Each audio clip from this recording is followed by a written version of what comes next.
తమిళనాడులో ఒక విలేజ్ లో హిందూస్ ఒక అన్నదాన ప్రోగ్రామ్ పెట్టుకుందాం అనుకుంటారు అనమాట. ఆ లొకాలిటీలో ఏంటంటే 2500 మంది క్రిస్టియన్ ఫ్యామిలీస్ ఉంటారు, 500 మంది హిందూ ఫ్యామిలీస్, అంటే హిందువులు మైనారిటీ తక్కువ అక్కడ. అయితే ఈ గ్రౌండ్ ఏదైతే సెలెక్ట్ చేసుకుంటారో అక్కడ క్రిస్టియన్స్ వచ్చేసి ఇది కుదరదు, ఇక్కడ మేము ఈస్టర్ జరుపుకోవడానికి యూజ్ చేస్తాం, ఇది మీరెట్లా జరుపుకుంటారు, అన్నదానం పెట్టకూడదని చెప్పి అడుగున్నారు అనమాట.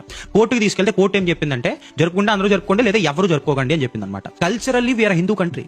కాన్స్టిట్యూషనల్ గా ఇందిరాగాంధీ గారు తీసుకొచ్చి సెక్యులర్ అనే ఒక వర్డ్ యాడ్ చేసేసినంత మాత్రాన ఓకే సెక్యులరిజం పాటిస్తాం, టిల్ ద ఎండ్ సెక్యులరిజం అనే దారిలోనే వెళ్తాం. కాన్స్టిట్యూషన్ ఎప్పుడు పుట్టిందండి? కాన్స్టిట్యూషన్ ఉండక ముందు నుంచి కల్చర్ ఉందండి. 5000 years ఆఫ్ సివిలైజేషన్. సనాతన ధర్మ, ఇట్స్ సనాతన ధర్మ కంట్రీ, దాన్ని ఎవరు చెరపలేరు. కానీ ఇదే నేలమే పుట్టి ఈ రోజు ఇదే నేల మీద ఒక హిందూ అన్నదానం జరుపుకోవడానికి కూడా కోర్టుకు వెళ్లాల్సి వస్తుందంటే ఎంత దౌర్భాగ్యం. నేను అందరినీ వైలెంట్ అయిపోండి అని చెప్పట్లే, కమ్యూనల్ వైలెన్స్ కి దిగండి అని చెప్పట్లే.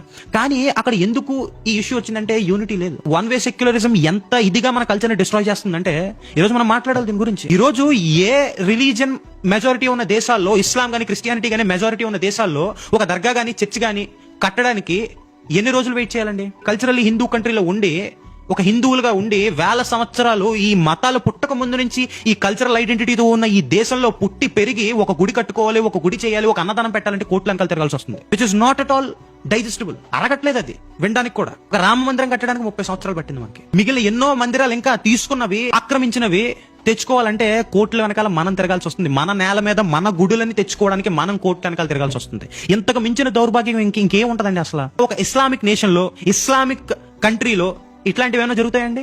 ఒక దర్గాను ఆక్రమించేసి కోర్టు వెనకాల తిరగడం ఉంటుంది. అబ్బే 5 నిమిషాలు పడుతుంది దర్గా వెనక్కి తెచ్చుకోవడానికి. అసలు జరగదనుకోండి, వేరే విషయం.